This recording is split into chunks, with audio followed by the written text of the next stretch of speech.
extensores lo transferimos hacia hacia los flexores, hacia los extensores de los dedos. Entonces esto ya nos permite cuando menos extensión de los dedos. ¿Por qué hacemos la artrodesis? Porque la fuerza del músculo que vamos a transferir no es suficiente para dorsiflexionar la muñeca, únicamente suficiente para extender los dedos y así va a quedar funcional más o menos la mano, por ejemplo. Bueno, vamos a ver lesiones ya más precisas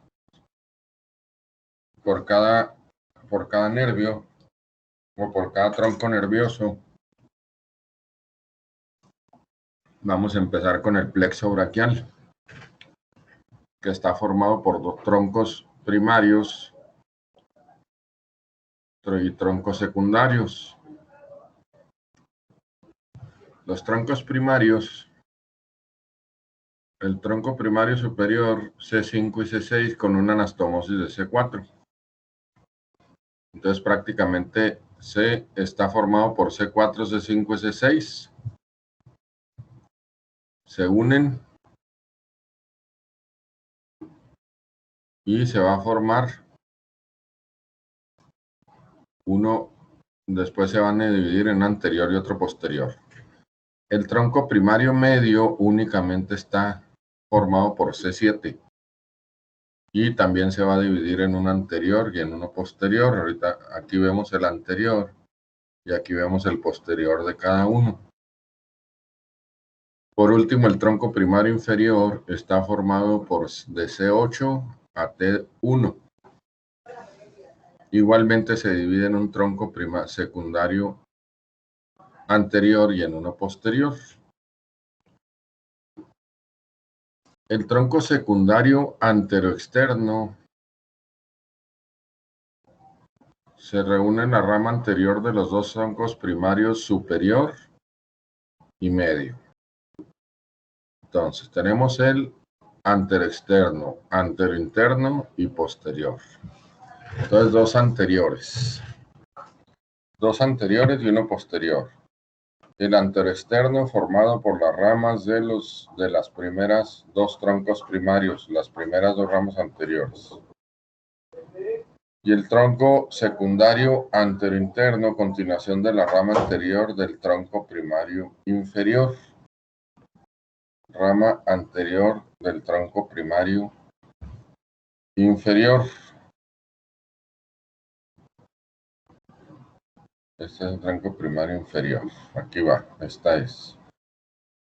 Y el tronco secundario posterior, reunión de las tres ramas posteriores de los tres troncos.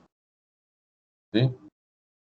Entonces, de las ramas anteriores, vamos a tener la anteroexterna y luego de la más inferior la anterointerna. Y la posterior van a ser de las tres ramas posteriores. ¿De acuerdo? Que no se le rebruje esto.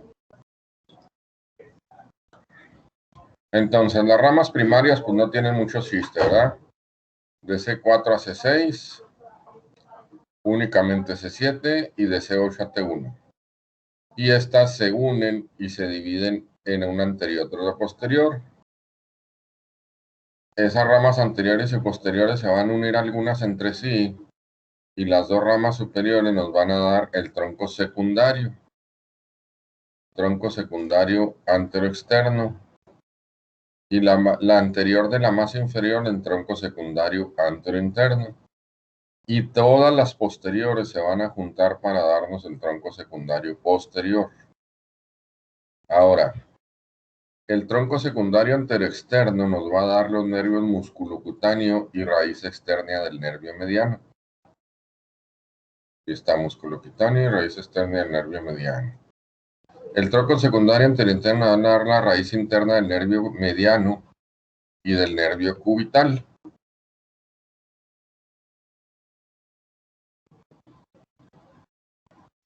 Esta. Aquí está formando el nervio cubital. Y el tronco secundario posterior nos da principalmente el radial y el circunflejo.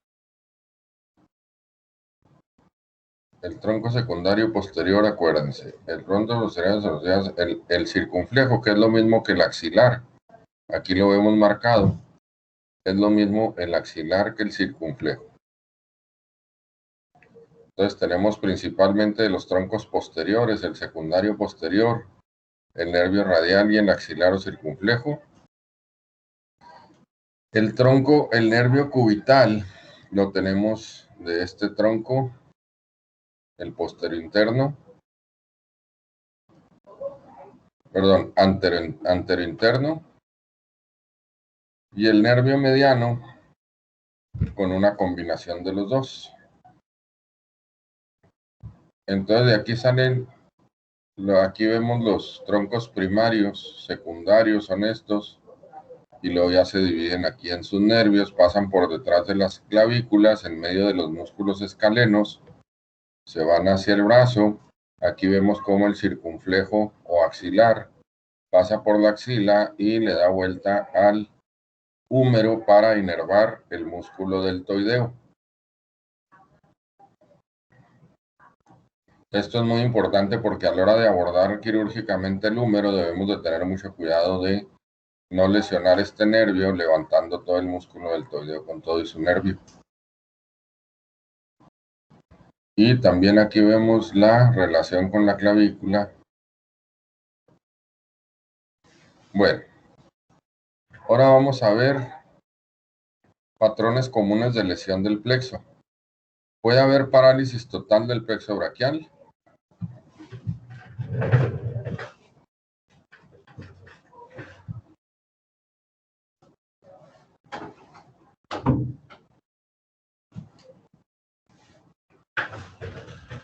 Y aquí les voy a encargar una tarea. No me acuerdo en qué año, pero cuando estaba la influenza a todo lo que daba, publicamos un artículo el doctor Casanova y yo en la revista de la universidad que se llama parálisis braquial o síndrome de personaje Turner, así se escribe. Personaje Turner. A ver si lo pueden encontrar, búsquenlo. Entonces, la parálisis total del plexo braquial, parálisis superior del plexo, que es la tipo Duchenne-Eyre, la parálisis inferior del plexo, que es la tipo de Guérin-Clune, la parálisis media del plexo, que es la tipo Remack, y lesiones de los troncos secundarios. Parálisis total del plexo braquial. El miembro queda inerte, todos los músculos del miembro superior están paralizados y sufren atrofia. Los reflejos osteotendinosos se encuentran abolidos, la sensibilidad tanto superficial como profunda desaparecen con el miembro superior. Además, por lesión de la primera raíz dorsal, existe un síndrome de Claude-Bernard-Horner. ¿Quién me puede decir qué es el síndrome de Claude-Bernard-Horner?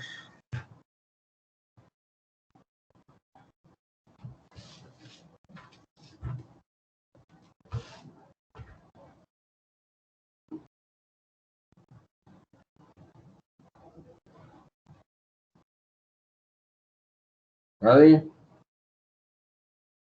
Bueno, de tarea.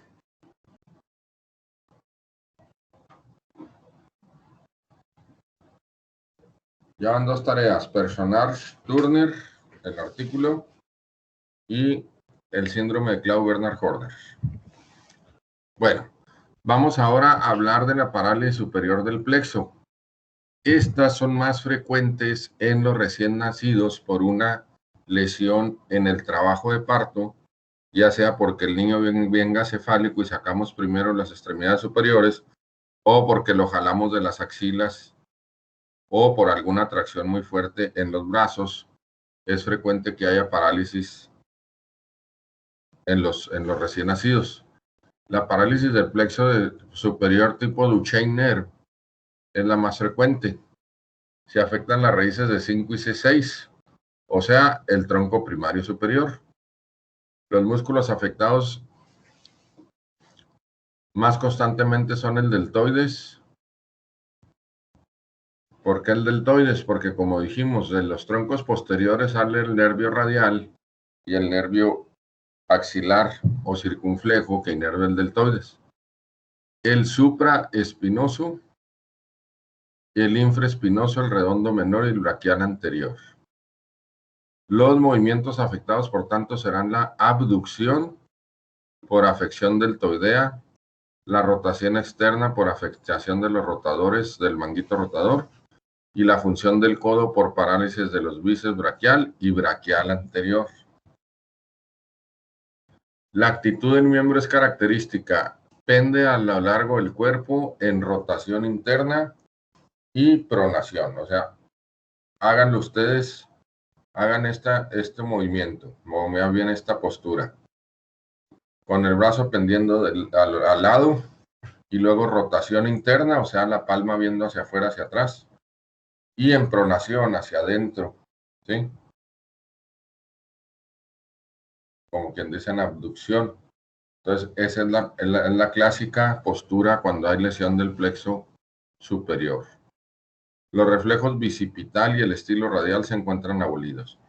Entonces, el paciente no puede abducir el hombro, no puede rotarlo internamente, no puede rotarlo externamente y también no puede flexionar el codo. La parálisis inferior del plexo, que es tipo de Guerin, esta variedad es mucho más rara, corresponde a lesiones de C8 y T. La musculatura afectada corresponde a todos los músculos intrínsecos de la mano y los flexores de la mano y de los dedos. El cuadro se asemeja a una parálisis asociada del mediano y el cubital. Los trastornos de la sensibilidad se observan a lo largo del borde interno de la mano, del antebrazo y el brazo. Es frecuente observar también un signo de Claude Bernard Horner. Parálisis media del plexo braquial y tipo Remarque. Esta es muy rara. Corresponde a una lesión de las fibras procedentes de C7. Los músculos paralizados en términos generales son los que inervan el radial, que son el extensor del codo, la muñeca y los dedos. Es más o menos, es igual que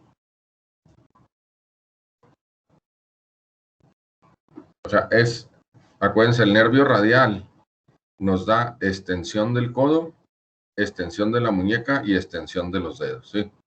El reflejo tricipital se encuentra abolido. Lesión de los troncos secundarios. Es fácil deducir la sintomatología de las lesiones de los troncos secundarios de la estructura anatómica del plexo. Sus lesiones están constituidas por la suma de las lesiones de los nervios que nacen del plexo. Por ejemplo, del tronco anteroexterno, parálisis del nervio musculocutáneo, que inerva el bíceps braquial, coracobraquial y braquial anterior, imposibilidad para la flexión del codo y parálisis parcial del mediano. La sensibilidad está parcialmente alterada en la cara radial del antebrazo. Tronco anterinterno, parálisis del nervio cubital y de los músculos intrínsecos de la mano inervados por el mediano. Y por último, el tronco posterior, que ya sabemos que nos da el radial y el circunflejo axilar. Va a haber una parálisis de los nervios circunflejo, radial y dorsal ancho. Existe imposibilidad para la extensión del codo, de la muñeca, el pulgar y de los dedos. Aquí les recomiendo que hagan un esquema como el que vieron al principio y vayan recordando bien ese esquema y cuáles son los músculos que inerva y los movimientos. Hagan un cuadro sinóptico para que se lo puedan aprender y lo estudien más fácil. Y luego pasamos a lesiones de los nervios específicos. Lesiones de los troncos nerviosos del miembro superior de mayor prevalencia. El nervio mediano. El nervio mediano se lesiona con relativa frecuencia a nivel del antebrazo, especialmente por lesiones penetrantes como las causadas por un cristal roto. También puede lesionarse en fracturas de la extremidad distal del húmero y raramente en fracturas del cúbito del radio. Mientras que la lesión de este nervio es frecuente en la lesión isquémica de Bolman. ¿Qué es la lesión isquémica de Bolman?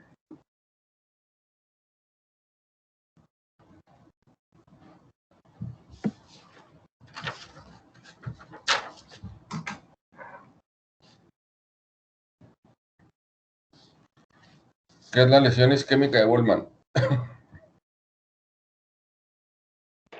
Pues es cuando se dejan de irrigar los canales de Volkmann. Están los de Havers y los de Volkmann. No, andas bien perdido. La lesión isquémica de Volkmann es la consecuencia de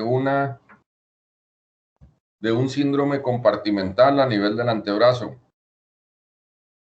Ya cuando hay necrosis y ya no hay remedio prácticamente, por medio de, o que se hace muy tarde la fasciotomía, entonces ya queda la secuela de un síndrome compartimental, que es la lesión isquémica de Volkmann, ¿sí?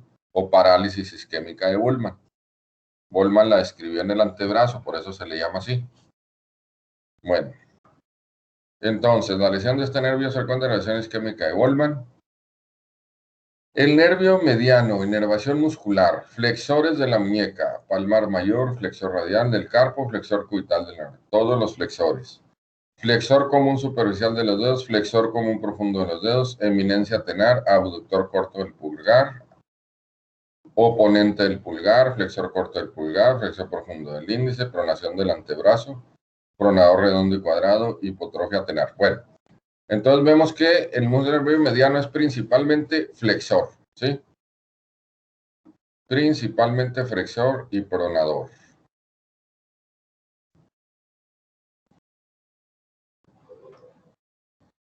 Mano de predicador es cuando se lesiona el nervio mediano y no va a poder flexionar, va a estar en esa posición la mano sin poder flexionar completamente. Prueba de Osner, flexor común superficial de los dedos, flexor profundo del dedo, flexor largo del pulgar, no puede hacer esta flexión. ¿Sí? El nervio mediano, hipoestesias y parestesias en el pulgar, índice y medio, además de la mitad radial del cuarto dedo. Aquí vemos. ¿Cuál es la inervación del mediano? En la palma, primero, segundo, tercero y la mitad del cuarto dedo. Ahí podemos ver que no va a tener sensibilidad. Y en el dorso, parte distal del tercero y la mitad del cuarto dedo. Segundo, tercero y cuarto dedo. Pero principalmente aquí vemos hasta la mitad de este dedo, ¿sí? Ahí está el nervio mediano con su inervación sensitiva. Entonces, si tenemos una falta de flexión con disminución o pérdida de la sensibilidad de este nivel, pues ya podemos diagnosticar una lesión del nervio mediano. El nervio radial es principalmente lo contrario del mediano, es extensor. El tríceps braquial, que es extensor del codo, el anconio, braquiorradial, extensor radial largo del carpo, extensor radial largo del cuerpo, del extensor corto, el supinador, extensor de los dedos, extensor del meñique, cubital posterior, abductor largo del pulgar, extensor corto del pulgar, extensor largo del pulgar, extensor del índice. Entonces, puros extensores, el nervio radial. La parálisis afecta al grupo de músculos extensores de la muñeca, al pulgar y a los dedos, lo que da lugar a la característica mano caída, ¿sí? Las articulaciones interfalángicas de los dedos se encienden debido a la acción de los interóseos y lumbricales.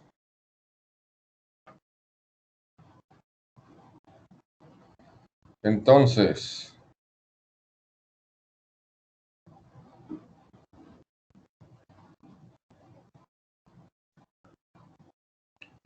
un momentito.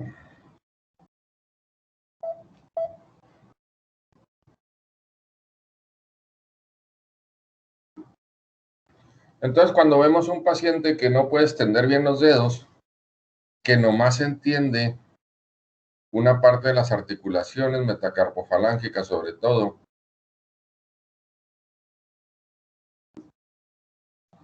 no es porque esté recuperando. Tienen ligera dorsiflexión porque los interóseos no están afectados.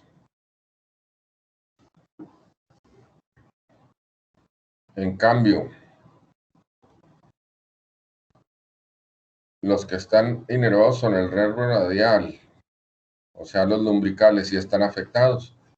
Entonces esto produce ligera extensión, aparente extensión metacarpofalángica, pero en realidad no es completa, ¿sí? Llega nomás hasta la mitad, si mucho, o una cuarta parte.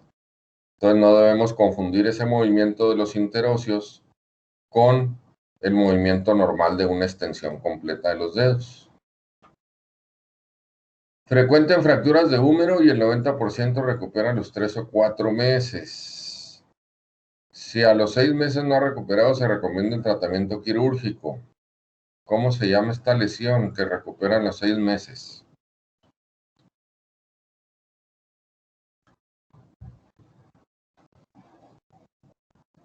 ¿Qué tipo de lesión es la que recupera en 6 meses?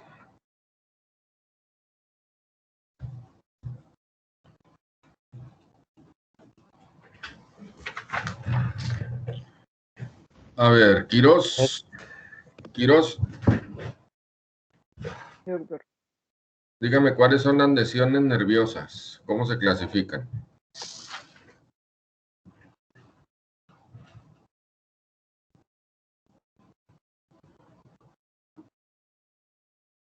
Fernández.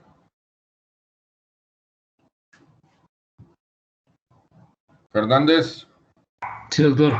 ¿cómo se clasifican las lesiones nerviosas?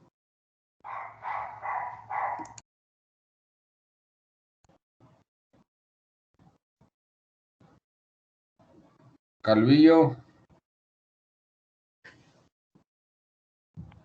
Sí, doctor, por compresión, traccionó. No. No te estoy preguntando el mecanismo. Estoy preguntando cómo se clasifican las lesiones nerviosas, no el mecanismo de lesión. Ok, era por neuropraxia, Neuropraxia. axonomesis y el otro no me acuerdo. Acosta. Maines, neuromesis, que esa sería la que no se recupera. Dígamelas todas.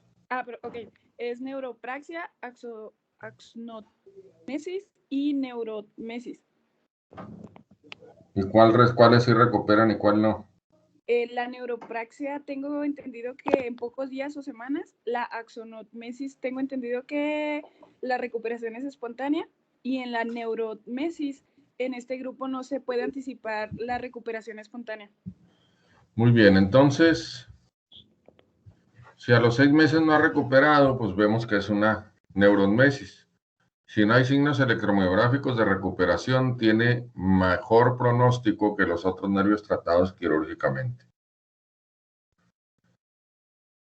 Dice, no, si a los 6 meses no ha recuperado, se recomienda el tratamiento quirúrgico si no hay signos electromiográficos de recuperación, ¿sí? Bueno, y luego...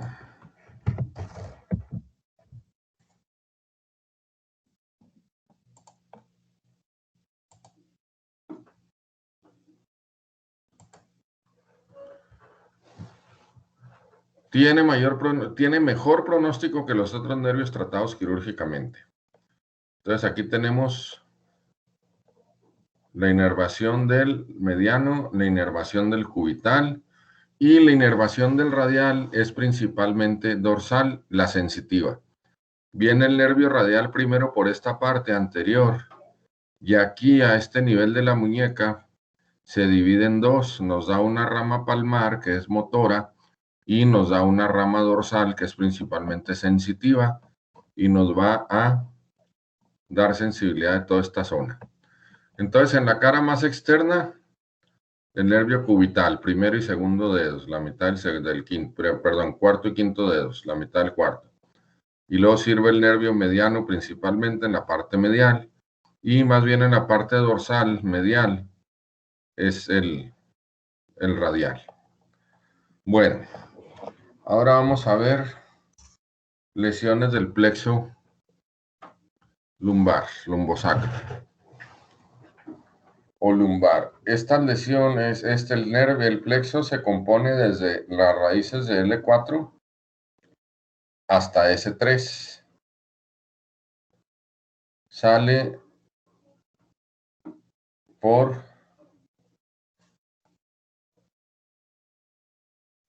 hacia atrás por lo que llamamos escotadura ciática, y aquí tenemos la salida del nervio de la escotadura a través de la parte posterior de la pelvis, no por el orificio, sino por esta parte que está abierta. Aquí se encuentra la escotadura ciática y a esto le llamamos emergencia ciática, que cuando estamos revisando un paciente con dolor ciático presionamos en esta zona y ahí va a haber dolor, ¿sí? Entonces el nervio ciático es parte del plexo lumbar. El nervio ciático puede resultar lesionado en heridas profundas del muslo y asociadas a traumatismos del acetábulo, 20% de los casos, o bien iatrogénicamente en el transcurso de una osteosíntesis de fractura de acetábulo, o durante la inserción de una prótesis total de cadera, más frecuente en abordajes posteriores, 5% de los casos.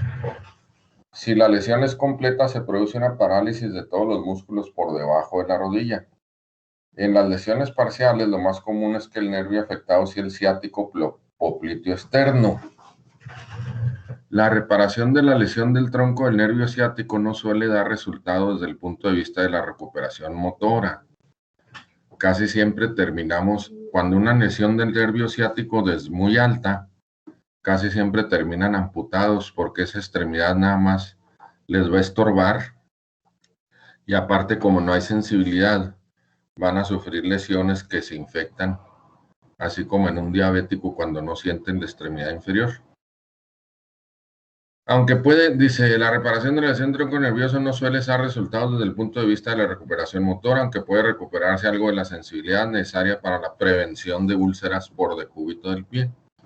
Entonces viene el nervio ciático de aquí arriba y se divide en dos: ciático popliteo externo y ciático popliteo interno, que aquí no se ve.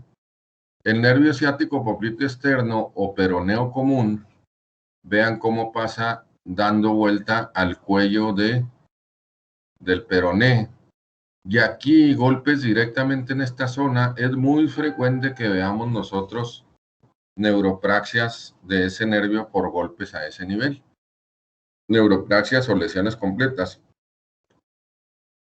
Después el ciático popliteo externo se va a dividir en dos, en el peroneo superficial y el tibial anterior o peroneo profundo, que es este, ¿sí? Entonces, lo más frecuente de las lesiones del ciático de sus ramas es la del nervio ciático popliteo externo o peroneo. Inerva los músculos tibial anterior, extensor largo de los dedos, extensor largo del dedo pulgar, extensor corto de los dedos y peroneos.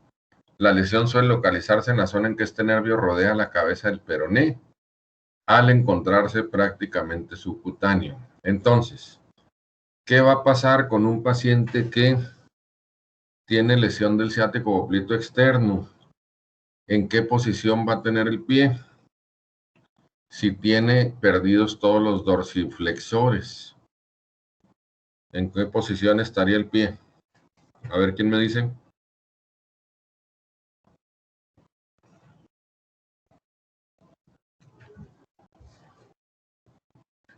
A ver, pongan a funcionar el cerebro. León. León. Sí, aquí estoy. A ver, si tiene perdidos los dorsiflexores del tobillo, de los dedos, ¿en qué posición estará el pie? En extensión. En extensión, o sea, ¿cómo se llama eso?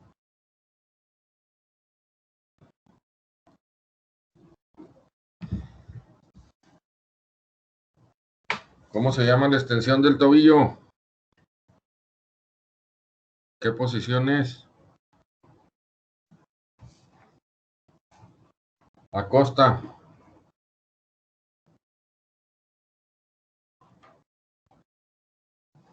Acosta, Navarrete. Sí, aquí estoy, doctor. ¿Cómo se llama esa posición en extensión del tobillo? Cuando esté el pie. Flexión plantar. ¿Eh? No, Flexión. no, Planta. no, otra. Inversión. No, Madero. Equino, hombre. El pie en equino. Entonces, este paciente, como está el pie en equino,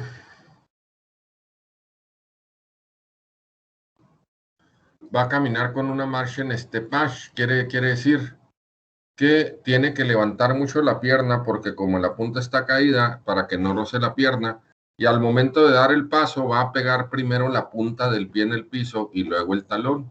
Esto se marcha punta-talón y tiene que levantar mucho la pierna. Esto se llama marcha en steppage. Puede afectarse en las luxaciones posteriores de rodilla o por traumatismos que produzcan un varo forzado de dicha rearticulación. Están descritos mecanismos de compresión posicional de este nervio, tales como cruzar una pierna sobre otra en posición de sedestación, por hiperflexión de rodilla por el uso de vendajes compresivos.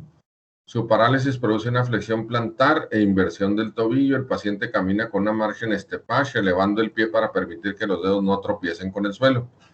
En los casos de, busquen en el internet videos, ahí vienen las marchas en steppage.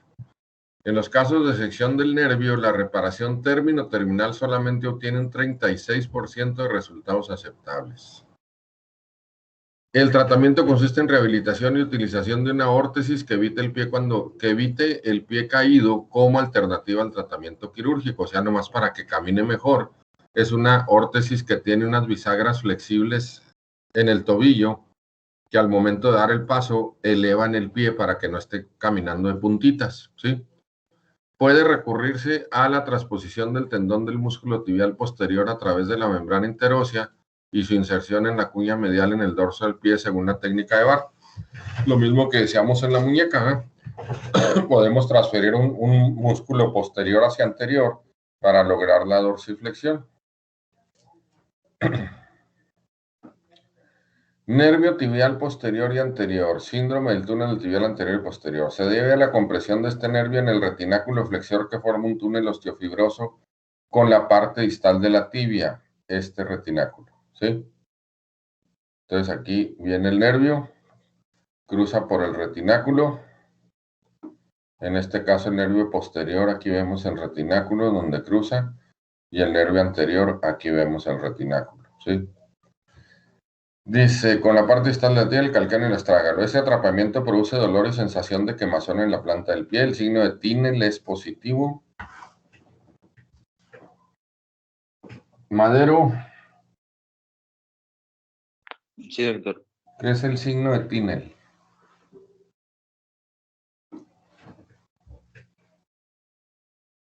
Gómez. Era una prueba de discriminación táctil entre dos puntitos. No. Otra. Ibarra. Va a ser una percusión la cual va a presentar dolor. Es una percusión a nivel del nervio afectado o del neuroma y va a presentar un tipo calambre, un tipo dolor como eléctrico, ¿sí? A ese nivel y hacia distal o proximal. Bueno, el signo de Tillen es positivo. Las causas de este síndrome son múltiples: con tendinitis del flexor acilis longus, deformidad en valgo del pie, factores endocrinos. Es frecuente los factores endocrinos en las personas que sufren obesidad, principalmente por problemas de tiroides.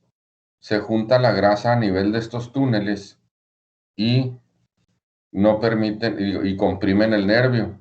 Entonces, en estos pacientes tenemos que abrir el túnel para descomprimir el nervio, para que esté descomprimido.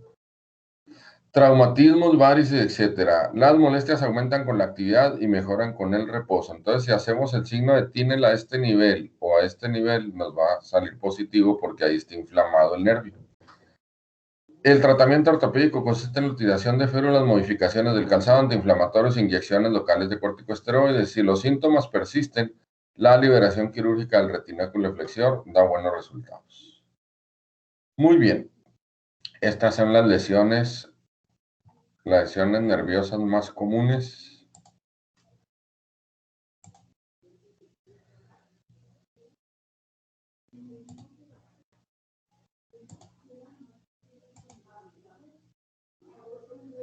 Y ahora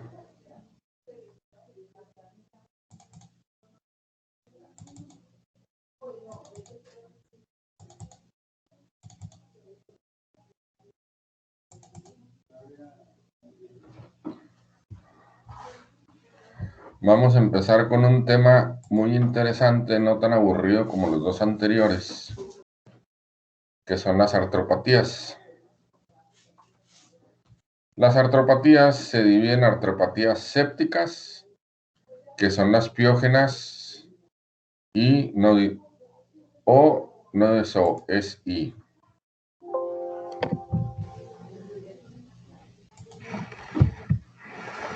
Piógenas y granulomatosas. Granulomatosas, ¿a qué se refiere? A las tuberculosas. Artritis reumáticas e idiopáticas, como la artritis reumática, artritis reumatoide, espondilitis anquilosante, fiebre reumática.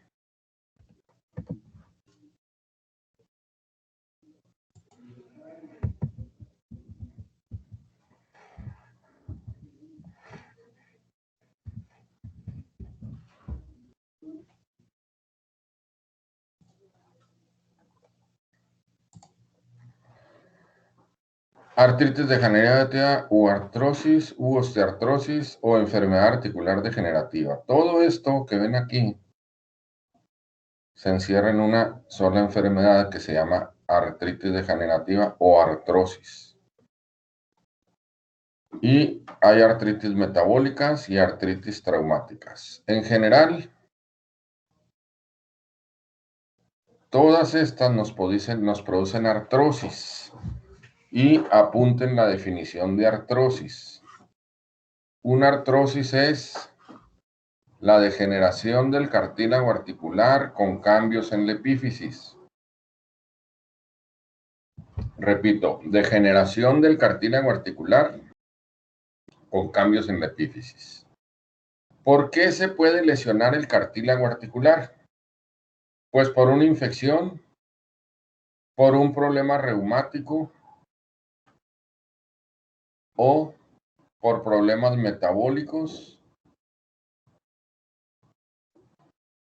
o por artritis traumática, ¿sí? Cuando queda mal alineada una fractura, cuando queda un escalón muy grande en una fractura, todo eso nos puede provocar una artrosis. Entonces, cada una de estas enfermedades nos puede llevar a una artrosis. Artrosis, definición, degeneración del cartílago articular con cambios en la epífisis. ¿Cuáles son estos cambios? Principalmente en los huesos largos, pues osteofitos, esclerosis subcondral o eburniación. Ya habíamos dicho de dónde viene la palabra esclerosis, de dónde viene la palabra esclero. ¿Hueso duro? Y la esclerótica es dura. Y blanco. Blanco, duro y blanco. ¿Y eburniación de dónde viene?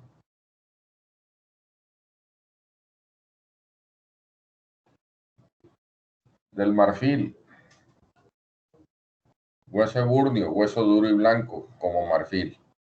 Geodas y deformaciones. Bueno, incidencia. La artrosis en general es más frecuente la artrosis reumática. Aquí vemos arterias reumáticas idiopáticas. Esta es la más frecuente. La llamada enfermedad articular degenerativa u osteoartrosis u osteoartritis. Entonces, inicia después de los 60 años de edad. El 25% de las mujeres y el 15% de los hombres presentan síntomas relacionados con la artropatía degenerativa. Después de los 75 años, el 80% de las mujeres y los hombres están afectados. Tasa 250 por 100,000 en México. Otros sinónimos: osteoartrosis, osteoartritis, enfermedad articular degenerativa, artritis senil, artritis hipertrófica. Factores de riesgo: edad, casi el 100% de la población mayores de 60 observan lesiones a nivel histológico, 80% tiene evidencia radiográfica de osteoartrosis, al menos en una articulación, 50% de estos tienen manifestaciones clínicas de enfermedad, Sexo más frecuente en mujeres posmenopáusicas. Obesidad. Las mujeres obesas tienen un riesgo casi 4 veces mayor de desarrollar osteoartritis de la rodilla. Genética.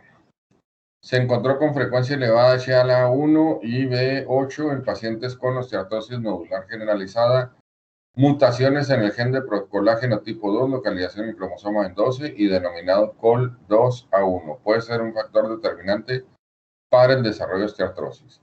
El cromosoma 2Q es probable que se alojen en más genes de predisposición.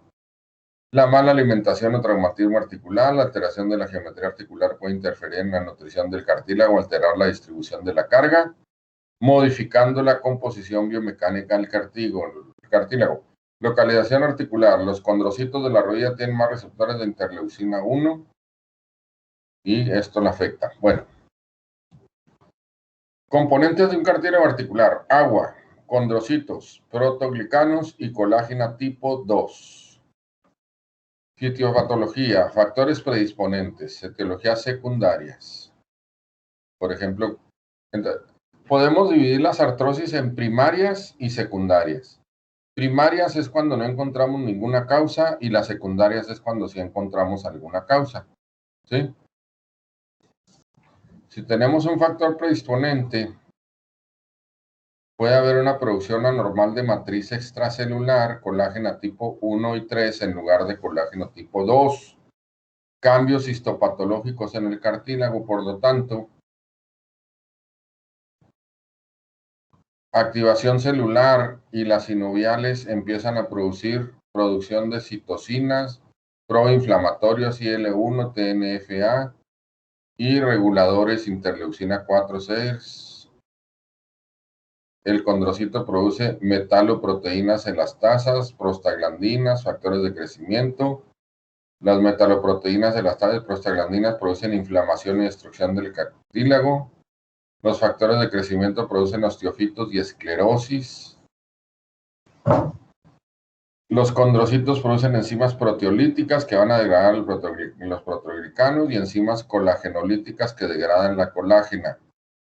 Esto es, entre muchas otras cosas, lo que toman en cuenta para el problema fisiológico de la artrosis.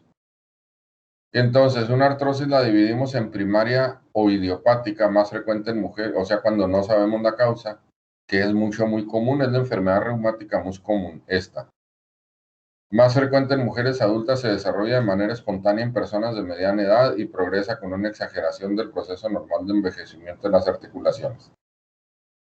La secundaria es más frecuente en hombres adultos, se desarrolla a cualquier edad como resultado de una lesión, deformidad o enfermedad que dañe el cartílago articular. Causas de artrosis secundarias: anomalías congénitas de las articulaciones, infecciones articulares, trastornos articulares inflamatorios, traumatismos, hemartrosis repetidas y consolidación viciosa. Aquí tenemos una lista de las secundarias, por ejemplo, las postraumáticas, enfermedades congénitas sobre el crecimiento, por ejemplo, Leppertz-Calvé, que lo vamos a ver enseguida, luxación congénita de la cadera y pies femoral desplazada. Todas estas las vamos a ver posteriormente. Factores mecánicos: obesidad, acortamiento de alguna extremidad inferior, deformidad en varo o valgo. Entonces, todas las desalineaciones o deformidades de la articulación nos pueden producir artrosis, como habíamos visto en las fracturas, que no debe de quedar un escalón mayor de 2 milímetros, si no nos va a provocar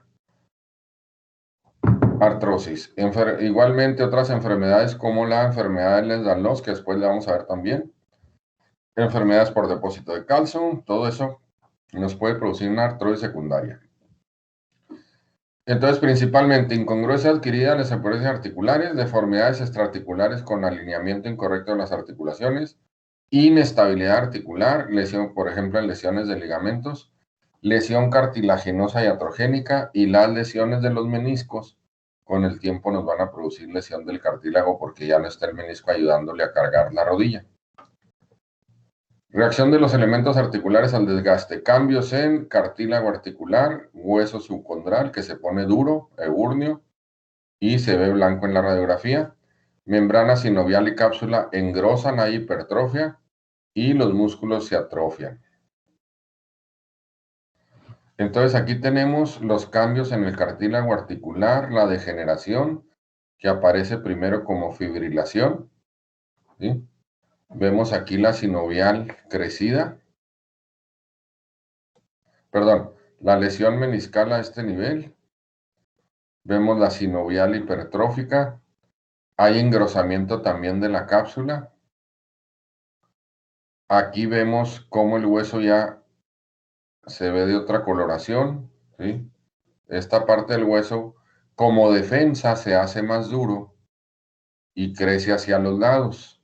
O sea, hay eburneación y al mismo tiempo crece y se forman los osteofitos.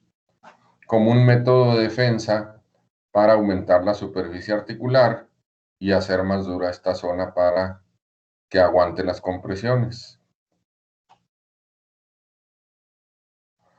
Entonces, la alteración bioquímica más precoz de la artropatía degenerativa se produce siempre en el cartílago articular y consiste en la pérdida de los protoglicanos de la matriz. Los cambios que esto provoca en las propiedades físicas o biomecánicas del cartílago conducen al reblandecimiento. El reblandecimiento del cartílago se llama condromalacia y a la pérdida de elasticidad normal que proporciona el cartílago su propiedad amortiguadora. Entonces, el cartílago inicialmente se va a reblandecer. Hueso subcondral, esclerosis subcondral, osteofitos y giodas. El hueso esponjoso subcondral es más rígido que el cartílago, pero mucho más elástico que el hueso cortical denso. En la zona central del máximo estrés y fricción, el hueso subcondral aumenta su densidad, que es un hueso eburnio, hueso duro, y se hipertrofia, presentando con una mayor radiopacidad o esclerosis subcondral. Eso lo vemos nomás en las radiografías, ¿verdad? Y a la hora que estamos operando, que tratamos de perforar este hueso, es muy duro.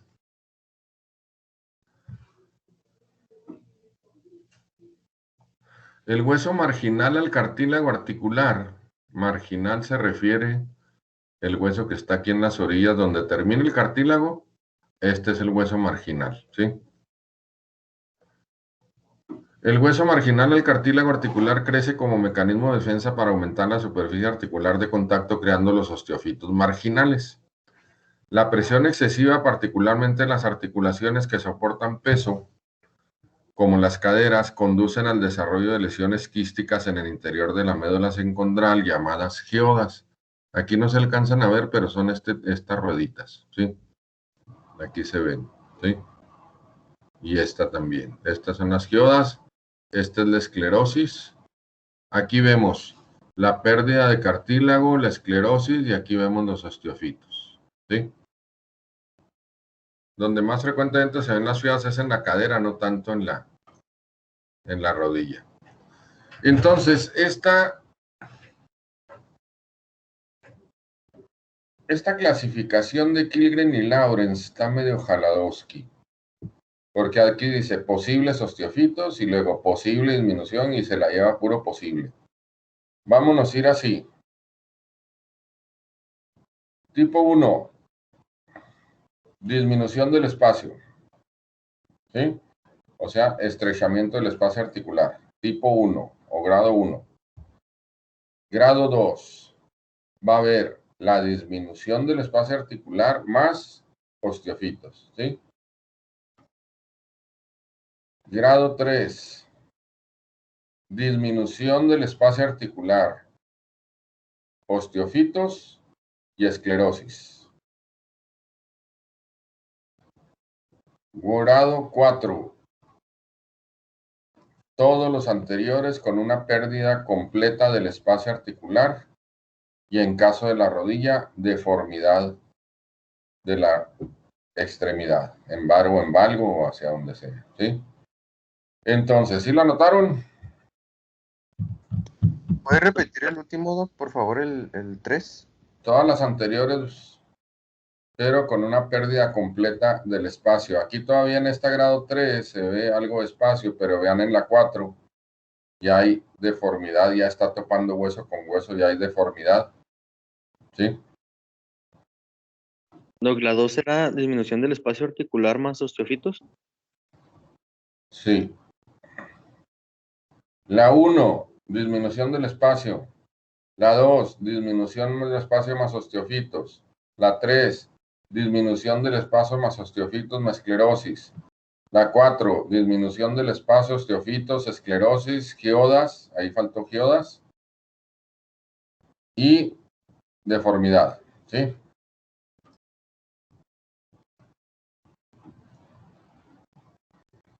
Ahí está esta clasificación ya simplificada. Disminución del espacio articular, grado 2, osteofitos.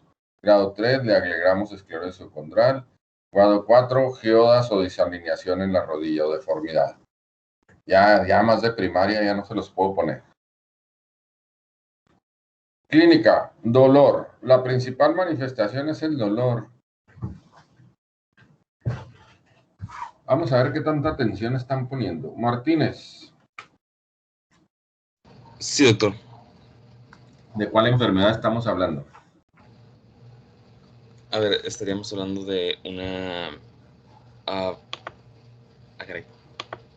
Es una... Nada más para que vean qué tanta atención están poniendo. Cázares. Osteoartritis o artrosis. Es osteoartritis o artrosis. ¿Cómo se divide la artrosis? Osteoartrosis, ¿cómo se divide? ¿Cómo se clasifica? Puede ser idiopático o secundario. ¿Primaria o secundaria? ¿Eh? Muy bien.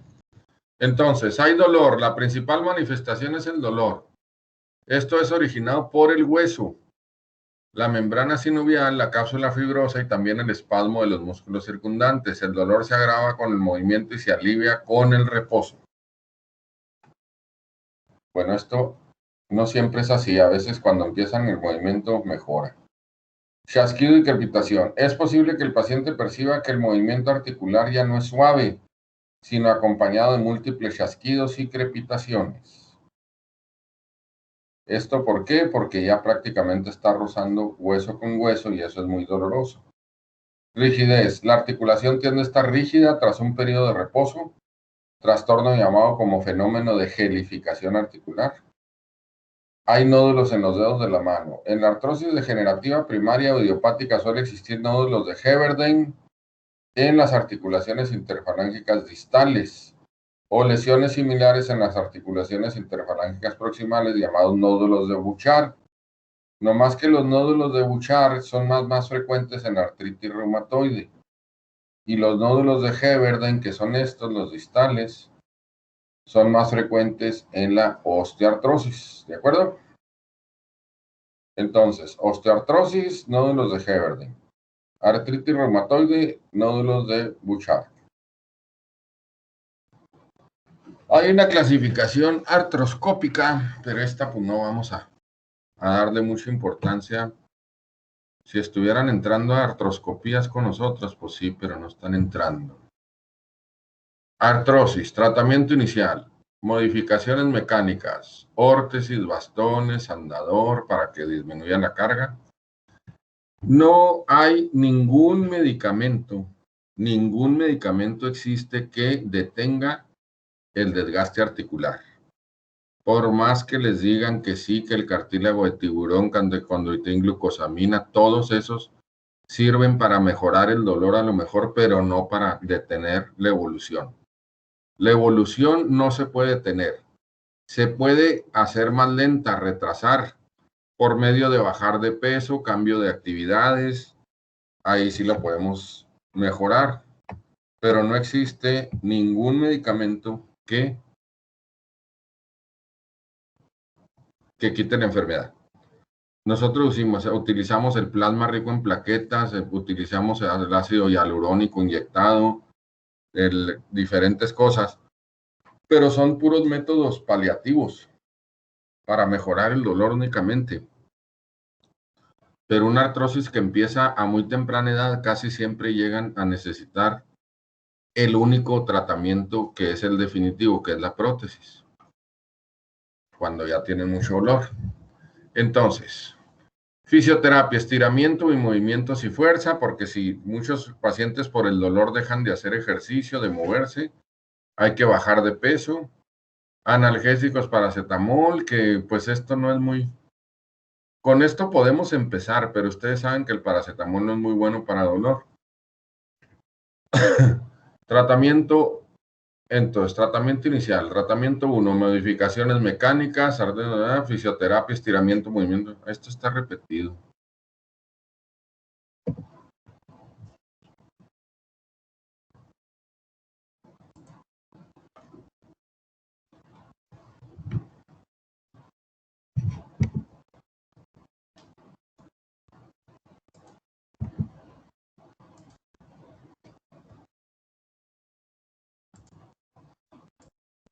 Entonces, modificaciones mecánicas, artesis, bastones, andadores, fisioterapia, estiramiento, tratamiento 2, antiinflamatorios no esteroides, que nos sirven para dolor y cuando hay inflamación, que no es una enfermedad realmente inflamatoria, pero puede haber inflamación.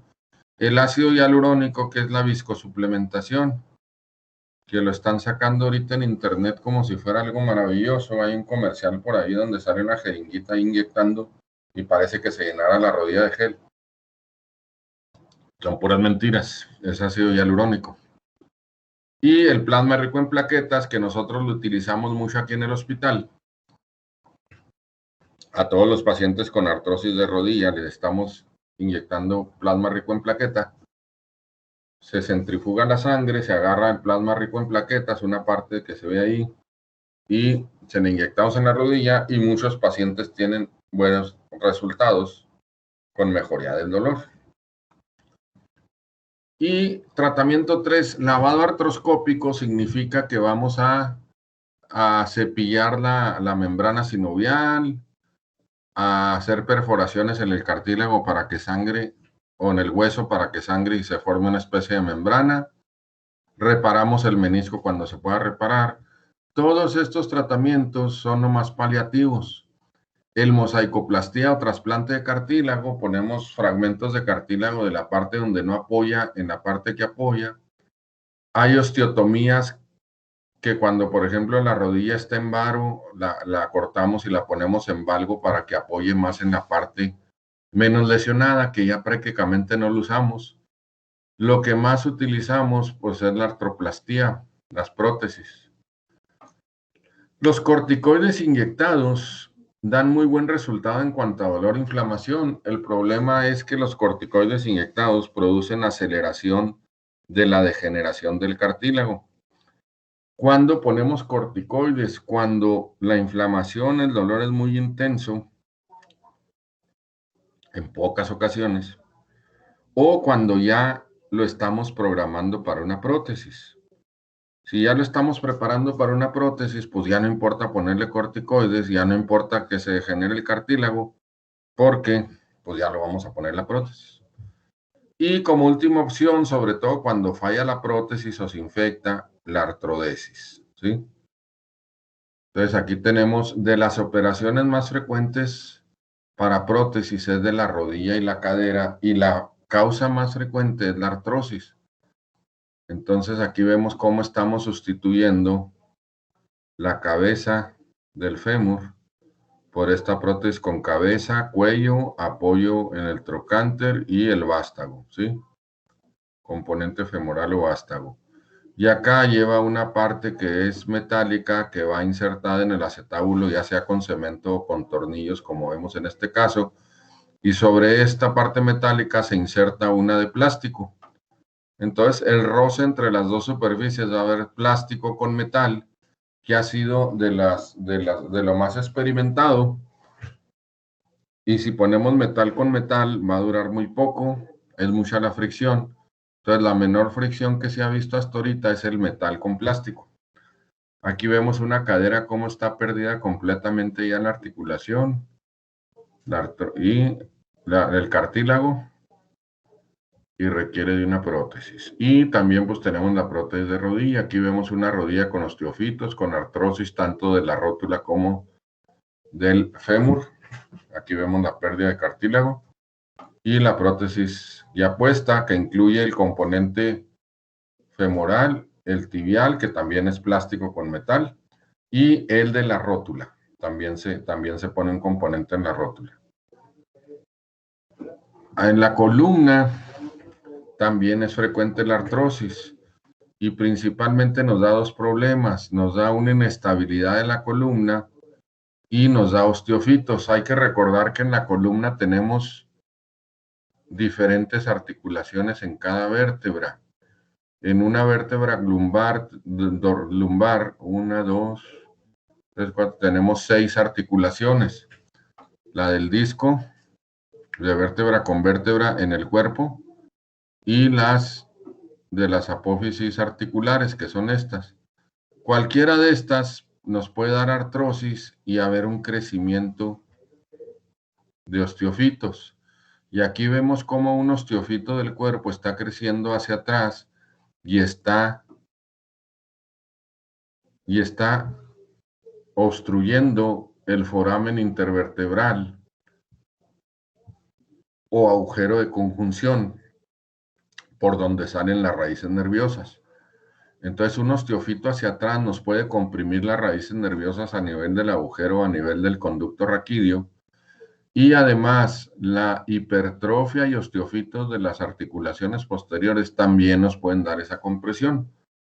¿Sí? Aquí no se ve claro. Aquí nomás se ven los osteofitos posteriores, los de las articulares no se ven. Aquí está, miren. Estas articulaciones con sus osteofitos nos están dando compromiso de los nervios. Y si le agregamos los osteofitos del cuerpo, pues peor, ¿verdad?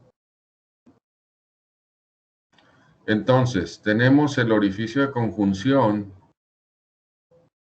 o el foramen, pequeño foramen, que está constituido por el cuerpo vertebral adelante, el pedículo superior, este es el pedículo, espacio intervertebral, que es el disco, aquí es donde están los osteofitos y nos comprime, pedículo inferior con su apófisis transversa y apófisis articular superior. Aquí está la apófisis articular que nos puede provocar esto. Muy bien. Artritis reumatoide. ¿Alguna pregunta de osteoartrosis? Sí, doctor. Sí. Entonces, a final de cuentas, a todos los pacientes hay que ponerles una prótesis. No, no a todos. Hay pacientes que tienen evolución muy lenta y nunca llegan a necesitar la prótesis. ¿Cuándo está indicada la prótesis? Cuando el dolor es muy intenso, no llevan una vida satisfactoria y ya se les ha hecho todo lo demás, ¿sí? Hay pacientes que tienen radiográficamente una artrosis grado 4 y casi no les duele, ¿sí? Y hay pacientes que tienen a grado 2, 3, 4 y tienen dolor muy intenso. Entonces, ¿cuál es la indicación principal de una artrosis, de una prótesis aparte de la artrosis? El dolor. El dolor es lo que manda. No debemos de operar a un paciente que no le duele o le duele muy poco, porque una prótesis no es cualquier cosa, es una cirugía grande. Si se llega a infectar, si llega a tener problemas, va a tener problemas muy graves el paciente. Entonces debemos de actuar con cuidado. Entonces, hay pacientes que empiezan su artrosis y se desarrolla muy lento y se mueren sin necesidad de una prótesis. Ya hay otros que apenas empiezan y a los 2, 3 años ya la necesitaron. ¿De qué depende esto? Pues de la actividad física, de la obesidad, del sexo. De eso va a depender qué tan pronto.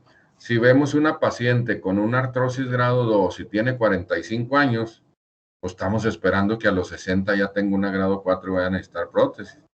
En cambio, vemos pacientes de 65 años con una artrosis grado 3, pues ese paciente ya no es muy raro que vaya a necesitar la prótesis, a menos que le duela mucho, ¿sí? ¿Preguntas? ¿Y, Sí. ¿y qué pasaría, por ejemplo, si un paciente no se quiere poner una prótesis y que ya esté muy avanzada su artrosis? Lo manda con el brujo. No, pues si no quiere no se la ponemos. Esa es decisión del paciente, no de nosotros. Pero, bueno, ¿Cómo? mi pregunta es si habría algún daño, por ejemplo, que vaya a tener una fractura más adelante o algo así. No. Simplemente cada vez va a tener más deformidad y cada vez más dolor, ¿verdad? Le podemos poner órtesis especiales que produzcan varo o algo de la rodilla, cosas así, o descargas, pero la única solución generalmente llega el momento en que es la prótesis en muchos pacientes. Ahora, cuando está comprimido el conducto o las raíces nerviosas, tenemos que hacer una liberación de esta parte, ¿sí? Y como esto ya no está funcional, tenemos que hacer una artrodesis entre las vértebras.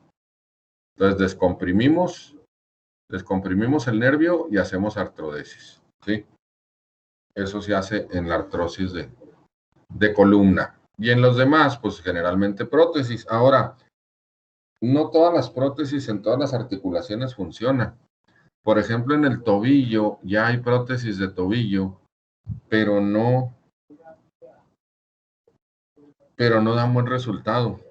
Entonces, una artrosis de tobillo termina en artrodesis, ¿sí? Y esa inclusive tenemos una programada para dentro de un mes, aquí en el hospital, que son bastante frecuentes. Bueno, ¿alguna otra pregunta de osteoartrosis? Acuérdense, es la enfermedad reumática más común.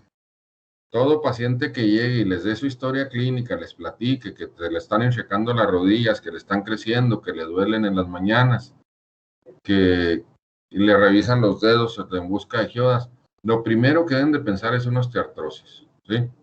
¿Y cómo lo van a verificar? Por medio de radiografías. No hay exámenes de laboratorio que nos ayuden a confirmar una osteoartrosis. Hay exámenes de laboratorio que nos ayudan a descartarla, ¿verdad? O pensar en otra, pero no podemos definir con el laboratorio, no hay nada específico para artrosis en un laboratorio convencional. Entonces debe ser clínico y radiográfico. Bueno, vámonos pues con la enfermedad reumatoide, con la artritis reumatoide, enfermedad inflamatoria crónica sistémica de etiología incierta caracterizada por poliartritis erosiva simétrica que produce una incapacidad progresiva. Se caracteriza por un curso variable y prolongado, con exacerbaciones y remisiones de los dolores articulares y tumefacción que condicen a deformidades progresivas. Claro que la artritis reumatoide es mucho más grave que la osteoartrosis. Produce deformidades más importantes y ataca a todas las articulaciones, mucho más que la artrosis, incluyendo hasta las articulaciones de los huesecillos del oído. Entonces, y además provoca problemas cardíacos, pulmonares y en muchos otros órganos y sistemas, como todas las enfermedades de este tipo, las autoinmunes, que se les llaman autoinmunes. Tiene una prevalencia del 1% de la población, o sea, es bastante frecuente. Aumenta con la edad más del 5% de la población mayor de 70 años. Relación mujer-hombre, 3:1. Siempre en la reuma salen amoladas las mujeres, nomás en la espondilartritis no. Aunque esta se reduce con la edad. Las articulaciones periféricas, especialmente las de las manos, son las más afectadas inicialmente y su distribución suele ser simétrica. En realidad la artritis reumatoide no es fácil de diagnosticar en un principio porque camina como se le da su gana. De repente que dicen que debe ser simétrica y que se pasa de un lugar a otro y la verdad es que tiene muchas presentaciones y es difícil de diagnosticar en un principio. La patología: va a haber lesiones microvasculares, proliferación sinovial leve, linfocitosis perivascular, la inflamación continua ocasiona la hiperplasia de la sinovial erosiva y tumefacción articular. La sinovial erosiva, la producción de la sinovial es lo que nos va a provocar la lesión del cartílago. El depósito de inmunocomplejos y su activación del complemento en las superficies articulares degrada los proteoglicanos del colágeno. La liberación de citoquinas inflamatorias provoca una lesión articular progresiva, erosión ósea y destrucción de las partes blandas que afectan las inserciones musculares. Aquí es importante, afecta también a las inserciones musculares y también a los ligamentos. Y es frecuente que haya rupturas de tendones y de ligamentos, incluyendo el que sostiene a la apófisis odontoides, pudiendo haber inclusive una luxación atlaxoidea por ruptura del ligamento. Los propios condrocitos destruyen el cartílago. Las manifestaciones clínicas de la artritis reumatoide son variadas en su inicio, forma, distribución, gravedad y evolución. El comienzo suele ser insidioso, aunque no es de ese descarte un comienzo episódico o incluso agudo. Suele empezar en varias articulaciones, pero también puede permanecer monoarticular. O sea que empieza como se le da su gana. Y al principio es difícil el diagnóstico. Síntomas generalizados: cansancio, dolor musculoesquelético, fiebre y pérdida de peso. Esos son los síntomas generales. Los síntomas locales: dolor vago, rigidez articular. Otros casos debutan únicamente con dolor mono o poliarticular sin otros hallazgos sistémicos. Inicialmente se puede afectar las pequeñas articulaciones de las manos y los pies. El curso clínico puede caracterizarse por periodos asintomáticos de remisión, sobre todo en las fases iniciales. Las articulaciones más afectadas son las manos, las muñecas, las rodillas, los codos, los pies, los hombros y las caderas, no más. La poliartritis, por su distribución, suele ser bilateral y simétrica. Los nódulos reumatoideos subcutáneos aparecen en 30% de los pacientes. Las deformidades son de presentación rápida por combinación de diferentes factores, como son el espasmo muscular, la atrofia muscular, la contractura, la subluxación y la retracción capsular y ligamentosa tardía por fibrosis. Con el tiempo pueden romperse los tendones. El espasmo muscular facilita que las articulaciones se deformen más. La afección del pulgar con debilidad en la pinza es frecuente en los pacientes reumáticos. La deformidad más frecuente son enojal o boutonniere, caracterizada por una flexión de la articulación metacarpofalángica, una hiperextensión de la articulación interfalángica y deformidad en cuello de cisne. Aquí les voy a dejar otra tarea. Deformidad en boutonniere, en cuello de cisne.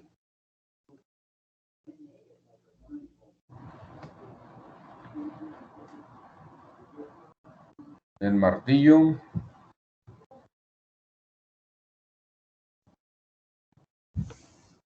Esas deformidades estudianlas. En menores de 16 años con afección de una o más articulaciones con una duración superior a las 6 semanas se considera una artritis reumatoide juvenil. Es pausia articular, o sea, 4 o menos articulaciones afectadas. La artritis reumatoide juvenil se divide en pausia articular y poliarticular o sistémica, que es la enfermedad de Still, cada una con una forma diferente de afectación articular y pronóstico, ¿sí? Claro que el poliarticular pues está peor, ¿verdad? El primer signo radiográfico de afección reumatoide es la osteopenia local, tumefacción de las partes blandas articulares y derrame articular, reducción del espacio articular, zonas osteolíticas en el hueso subcondral, que se llaman quistes subcondrales, ahorita yo creo que los vamos a ver, erosiones, luxaciones, subluxaciones, sobre todo en las manos y pies. Ah, no traigo radiografías. Úfale. Es muy importante ver aquí radiografías.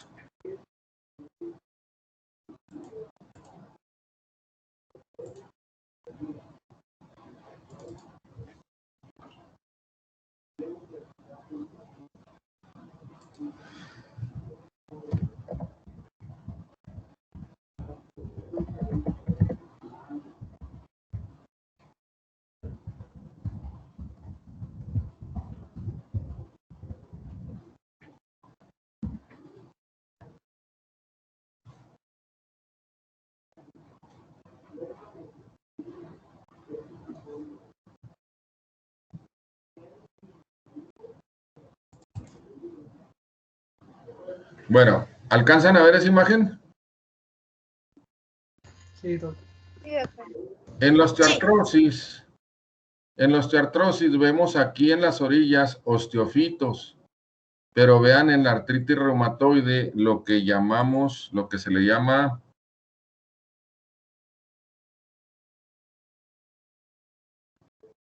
zonas osteolíticas, ¿sí? Marginales. lesiones marginales quiere decir donde termine el cartílago, aquí en lugar de osteofitos, vamos a tener estas erosiones marginales, ¿sí? ¿De acuerdo? Aquí vemos ya subluxaciones que habíamos dicho que era por causa de lesiones tendinosas, ligamentarias y contracturas musculares, empiezan a deformar los dedos. Y aquí se ve muy claramente aquí vemos otra luxación.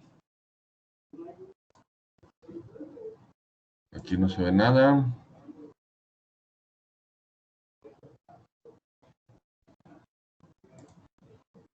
Entonces lo que más me interesaba que vieran eran las lesiones marginales, esas de que les hablo, para que vieran la diferencia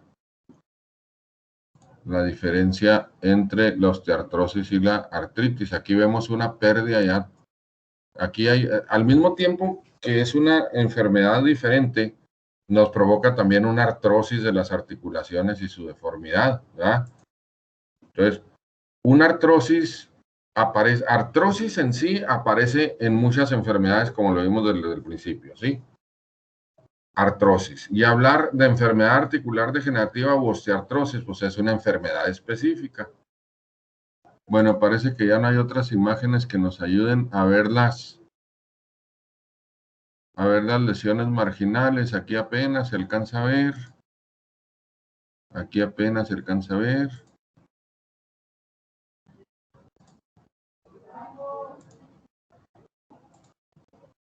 Bueno, entonces a eso se refiere. En lugar de osteofitos, vamos a ver ese tipo de lesiones marginales. ¿De acuerdo?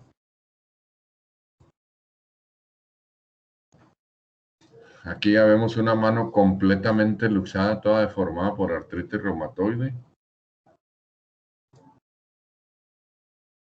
Aquí vemos otra lesión marginal. Ogiodas también.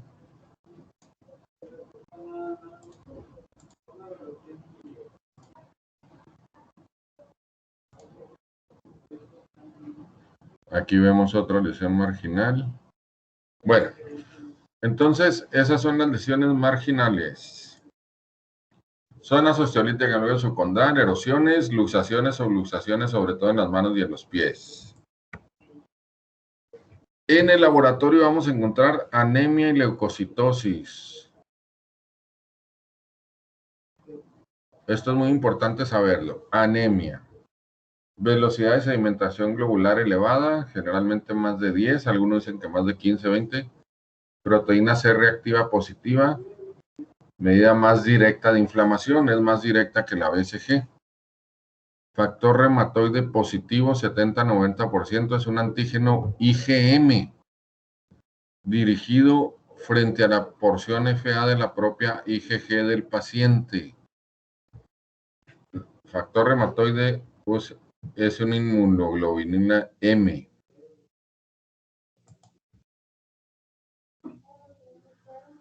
¿Cuál otro estudio nos faltó aquí? Más específico para artritis reumatoide. No sé si sean los anticuerpos antinucleares. Anticuerpos antinucleares. Otro.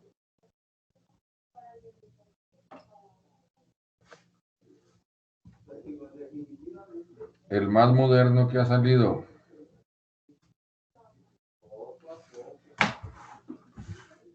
El más específico.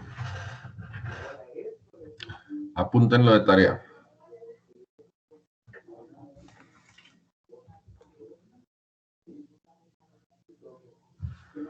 Artritis reumatoide tratamiento. Antiinflamatorios no esteroides. Analgésicos. Primera línea de tratamiento. Factor modificadores de enfermedad. Metrotexato, elección si fracasan los AINES, ciclofosforina. Esto pues ya se lo dejamos más bien al reumatólogo. Terapia biológica también. Eso ya. Nosotros vamos a tratar principalmente pues el dolor más leve y vamos a hacer lo que se puede hacer con ortresis y cuando requiera tratamiento quirúrgico. No nos vamos a meter mucho en el tratamiento farmacológico. Para eso están los reumatólogos. podemos sí nosotros hacer una sinovectomía articular que va a mejorar, va a disminuir la producción de líquido articular y va a disminuir la producción, el desgaste de la lesión articular, condral. Procedimientos sobre tendones, tenosinovectomías, realineamiento, reparación de tendones, artrodesis de muñeca, artroplastía, articulaciones metacarpofalángicas, artroplastía, se usan frecuentemente, articulaciones interfalángicas, artrodesis, articulaciones trapecio metacarpianas, artroplastía de elección, artrodesis, afección de C1, C2, lo que habíamos dicho, C1, C2, la lesión del ligamento transverso de la povis odontoides. Tenemos que hacer una artrodesis cervical, artroplastías es el principal tratamiento finalmente. También tenemos la fisioterapia y las férulas para evitar mayores deformidades. Muy bien. Yo creo que aquí le paramos.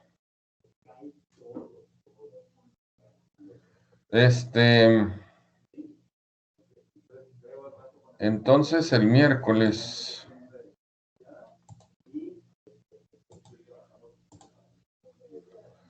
a ver, déjenme bajar.